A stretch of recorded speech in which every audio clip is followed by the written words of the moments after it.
What up, everyone? Today we're going to be coming with another review. Me and my co-host here. This is Jay. What up?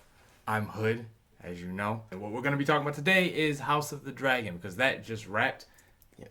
and we're both huge Game of Thrones lore fans. I know this isn't Game of Thrones, but it's in the world of Westeros, so I'm just going to refer to it as Game of Thrones. You can do what you want. Well, you say Westeros, but I mean, this one, I suppose, takes place in Westeros.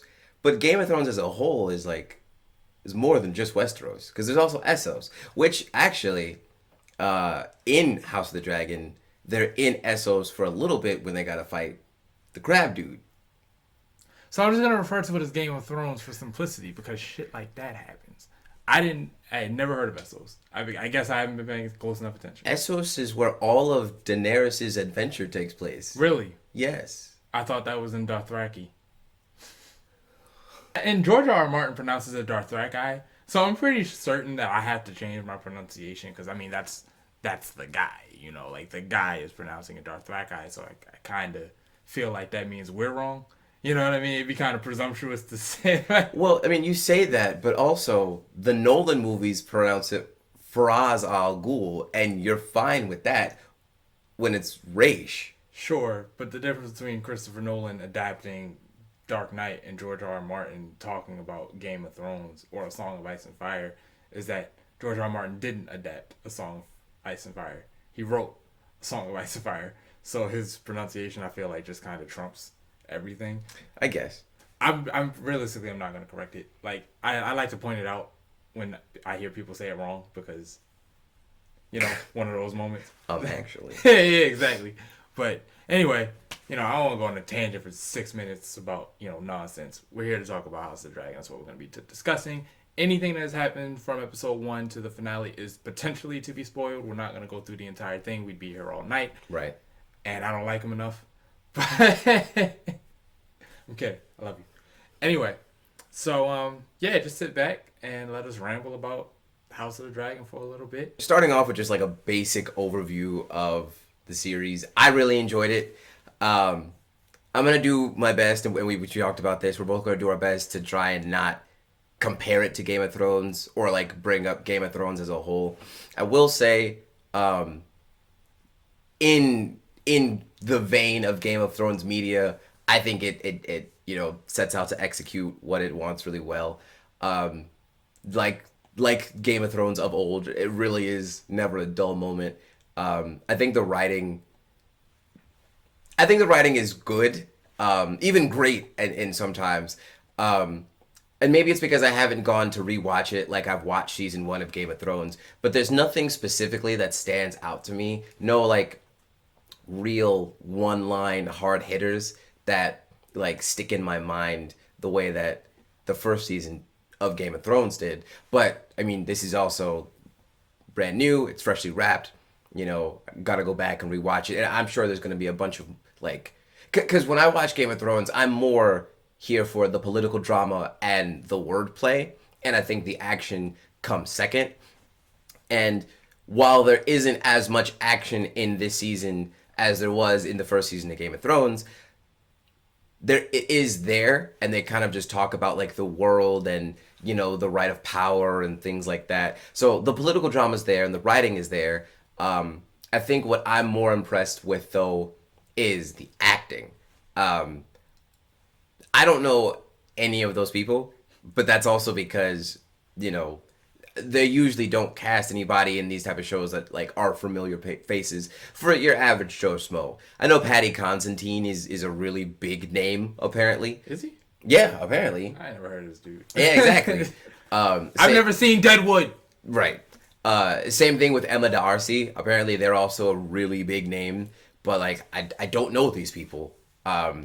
But I mean, just watching them all, play their characters. There's something that this show does really well is that the characters really fit their mold, if that makes sense. Like, God, and I can't remember his name, but the Lannister dude with the cane, like he looks just as sniveling and conniving as he talks, as he portrays himself. Like the faces really do fit.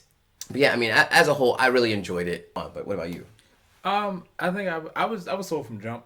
My main concern going into House of the Dragon this time around, besides the fact that Game of Thrones didn't end in the best way, what I was really worried about was that we just don't live in the same like time that we lived in when Game of Thrones was made. And like I know that's only you're only talking like 10 years ago, but like in the world of entertainment, that's a lifetime. Like a lot shifted Yeah. in the social, the political, the social spectrum since then. There are a lot of things that just aren't acceptable anymore. I'm not saying that I needed it to be gratuitous, but I just needed it to feel authentic. And even from the first episode, I never questioned the sincerity of the world. Like I was like, okay, I am back in the world of Game of Thrones. These are how these people talk. These are the kinds of things that can happen. These are the tragedies that sometimes befall characters here. I love the fact that I was never quite sure. Even the characters who were seemingly on the morally upright path, or characters who were like super shady, I was never sure who to trust. Now, I've been wanting to ask you, like, the big argument throughout all of season one is what side are you on? The black and reds or the greens? Now I have to watch it again before I can associate colors. I'm at the point where I can associate names. Okay. So who are the greens? That's Rhaenyra and No, the greens are Alicent and Otto. Oh, all The right. High Towers, essentially. Cool. The High Towers versus the Targaryens. All right, we're more than a minute into the video, and I'm allowed at least one. Fuck the greens. Yo, absolutely. Alicent is that character where like one episode in, I was like, okay. 2 episodes in, I was like, I get it. I don't know if I would have done that, but I get it. But like 3, 4 episodes in, I was like, nah, bro. Right. You are Right. who you are. Yes. Okay, all right. And Otto, like, a snake is a snake no matter Right. what show you're watching. Right. And I was like, Otto, you don't. Now, I get his motivation. You know what I mean? I don't agree with it, but I get his motivation. Like, it doesn't make him sympathetic, but it fleshes him out. You know what I mean? Like, Well, what do you mean when you say you get his motivation? Because maybe there's something I'm missing. The way that I saw Otto Hightower was Otto Hightower is someone who claims to be doing it for the realm, but is really just doing it for his own personal gain. I don't think Otto ever had the realm in mind. I think he was only going for his own personal gain, which he even does mention, that he, he's like, I'm fighting for the throne, for the betterment, yada, yada, yada. And I think it's just all bull. I think he's like a mercenary in the sense where it's like, if the purpose aligns, I'll follow it as far. So like I do agree that he's out for himself, but I also agree that his claims about the realm can also be true. I think that he stands to gain a lot by the realm not falling apart. I mean, if that were the case, then he wouldn't have set Aemon as the next king. And it's not until, man, rest in peace, pouring out for my boy Luke. But Yo. that was rough. But yeah, it's Got that Aaron. yeah. But when Luke got, that's when she's like, all right, cool. I guess I'm about to war. Which, mind you, like, that's the other thing. Like, the camera work and like the visuals in this show, absolutely great. Like, you could see the war in her eyes when she turned to the camera. Yo, you want to talk about a good shot, bro? I was losing my shit when they had the table with the maps on it, And it had started the lighting up. Yo, bro, I was. Chills. Man, I that's sick, bro. That had me Yeah. sick. Oh, if you want to talk about a line that this season had, when Corlys is talking to his wife, and he says history doesn't remember blood, it It remembers names. Yeah. bro. Yo, that was a sick line because like, it's crazy when you think about any dynasty, and I don't know many because I'm not a history buff. Yeah, we're not history nerds here. But you think of like Henry the whatever, the eighth. You think of King George the whatever. All those ones that have passed down their names, blah blah blah blah blah. I know that vaguely, I don't know who's their parents. I don't know if they had siblings. I don't know their first cousins twice removed. I don't know the surname or anything like that. And since we're on the subject of Corliss, what did you think about him? Because I really not rocking with Yo. One, I don't care about. And then before we take it into controversy place, because I know the actor was getting a whole lot of. I think the guy is fine. Corliss himself, I felt like he was too. I don't like people who are that laser focused that they just say to hell with everyone around it. Like, you're really isolating your wife, yo. okay, so it's really weird, because like just diametrically we are opposed on this. When it comes to the idea of honor and duty, like I very much view things like people should be allowed to do the things that they want to do with who they want to do them with. So with that in mind, watching Corliss live his life and go about things, it kind of makes sense where it's like Corliss is about the duty and honor of the realm and passing along the name and making sure. So like it's I guess it's weird to me where when Corliss is doing the thing that you have claimed is so important, that's a character that you're not really messing with. I don't know. I guess I'm curious to know more about that. I don't think what I don't rock with Corliss about is the fact that I don't think his ambitions are regarding the good of the realm. It's all about legacy. He doesn't hide that.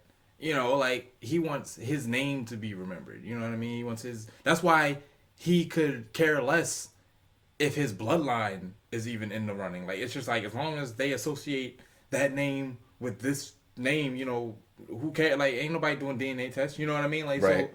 so I think he is so forwardly motivated by, like, his impression on the world. I don't even necessarily think that. I know that as a king, you have a duty to, you know, keep the lineage going. But at that point, based on how they define it, you would think that he would need to put a very big deal on whether or not these are legitimate children or not. But he really doesn't, because that's not what he's in it for. On top of that, why aren't you listening to your wife?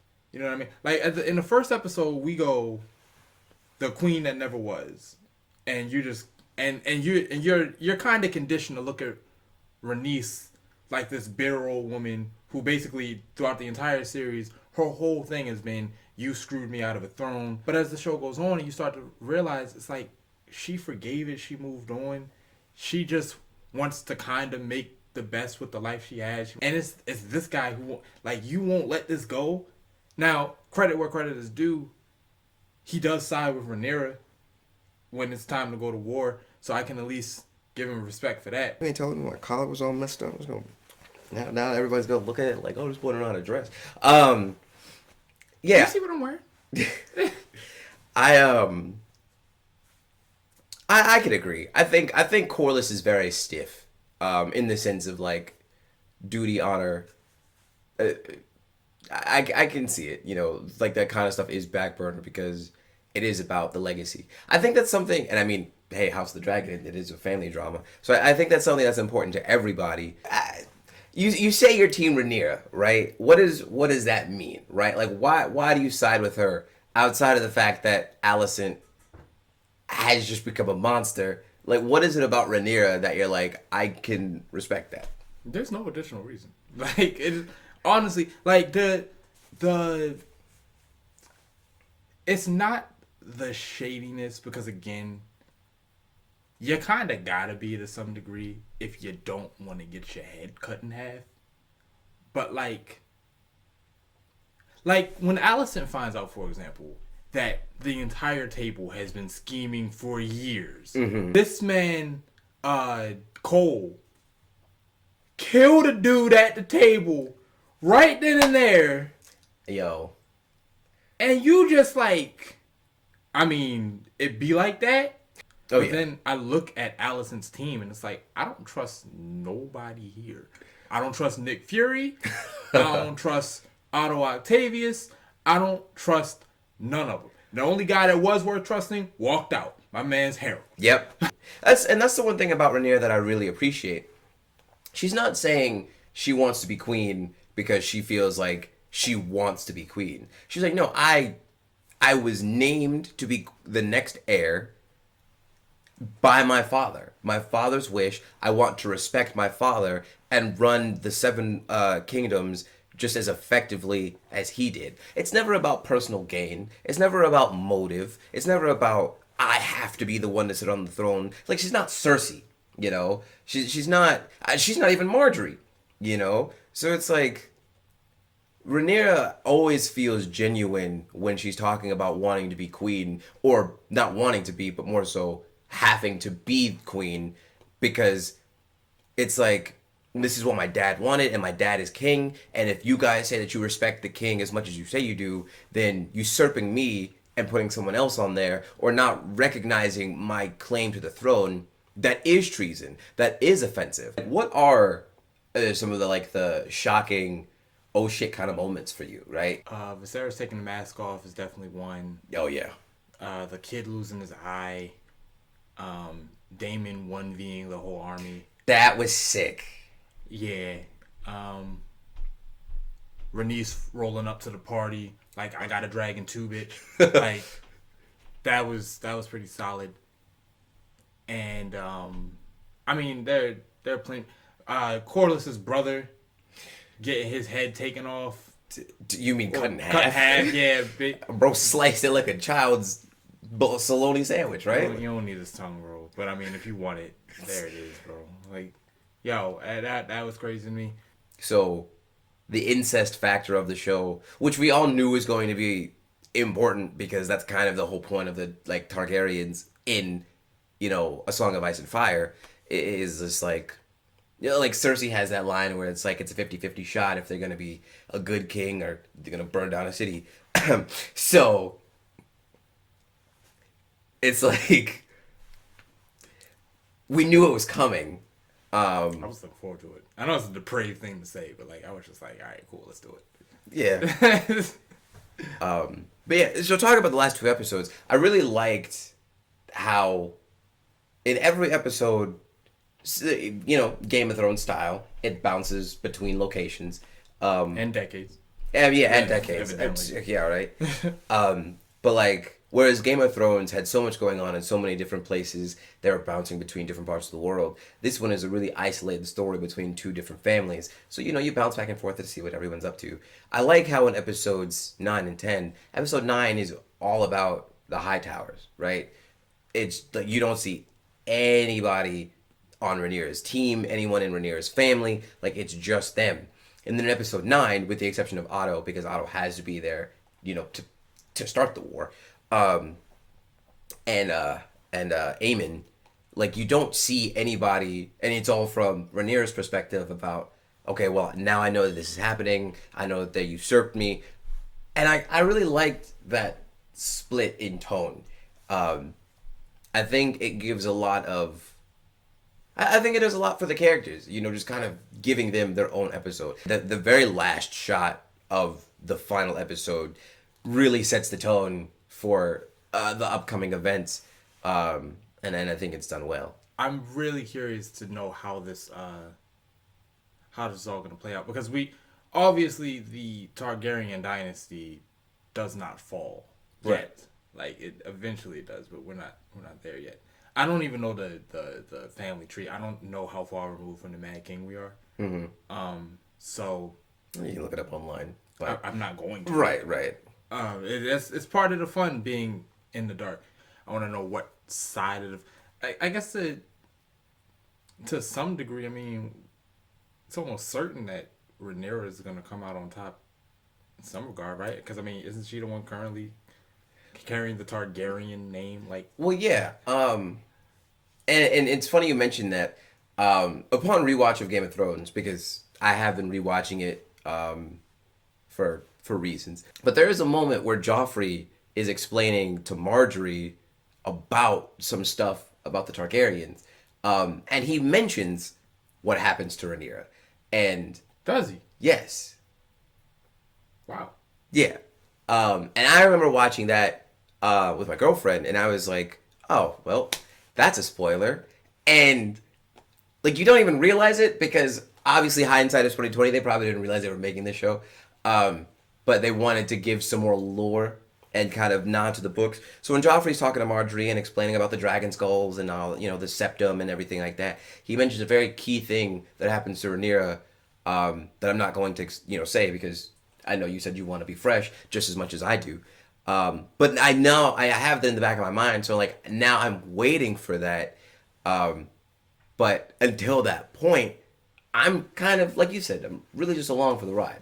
Damn, yo, they put you on a spit and turn it to a rotisserie chicken. That's crazy. It's bro. not. It's not something like that. It's not that serious. Crazy. That's fine. Yeah, I'm very much looking forward to the future. It is. I will say. I don't want an extended future. Like I really don't need House of the Dragon to be like 8 seasons long. You know what I mean? Yeah. Like I don't know. I get nervous when shows go for too long. I think like 5 seasons is time to start wrapping it up, bro. Like, Yeah. Personally, so I mean, well, correct me if I'm wrong, but I don't remember the name Hightower in Game of Thrones. nowhere. Right. So I'm almost positive that their lineage is gonna get wiped out. Hope so. But Unless they have like a decent child who's like not an asshole. well, Yes.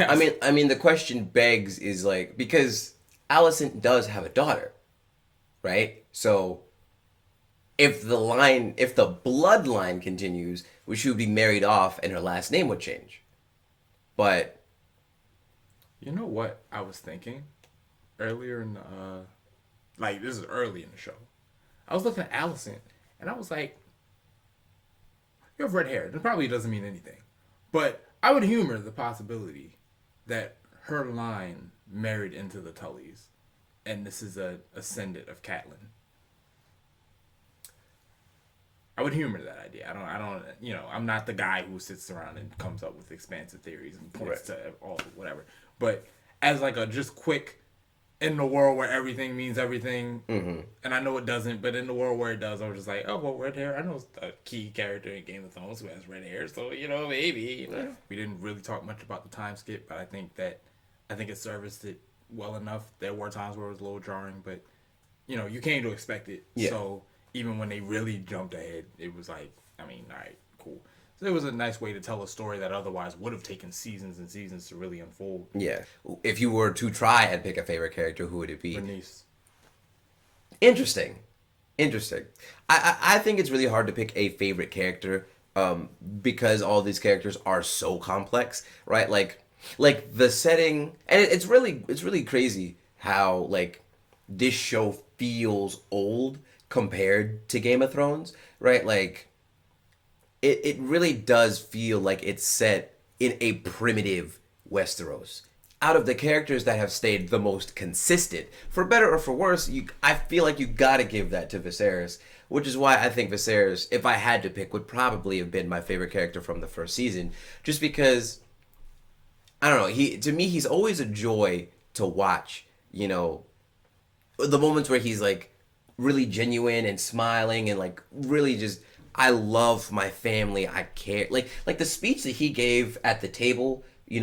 That it's like this man just wanted both sides of his extended family to be like, for one night, can we just say, I love you, right? And they did. And to watch a man die getting the one thing that he wanted, like that was beautiful. For the antithesis of that, the character that I hated the most was Otto. There's no way that Otto isn't some like puppeteering like I hated Otto Hightower.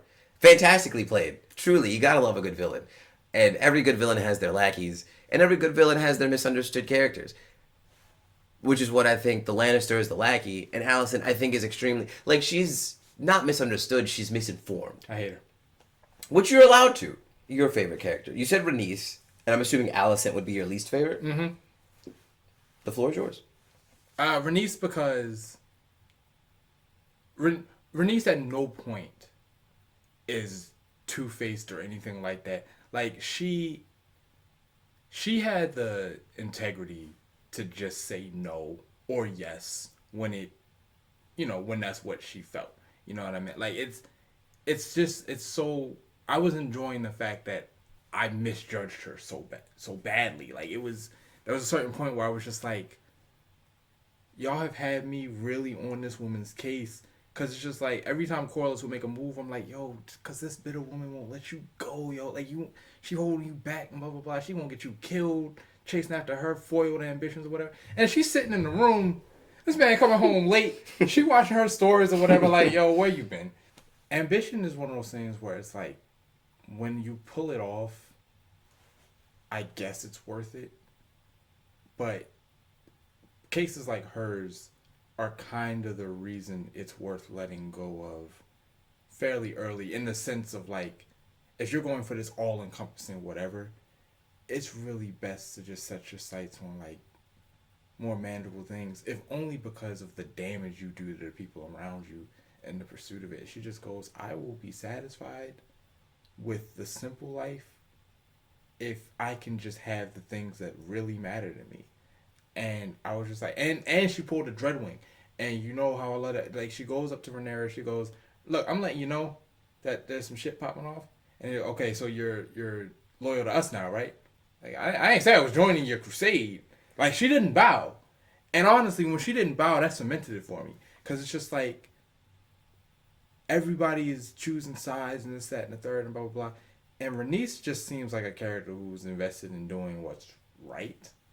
Alicent's my least favorite for all of the opposite reasons. I think being twisted as a child, I could get it. Going into adulthood where you're still doing this thing. Like, you had a really solid relationship with this woman, Rhaenyra, and you've been corrupted by your father, and you've been corrupted, whether she wants to admit it or not, by the pursuit of power.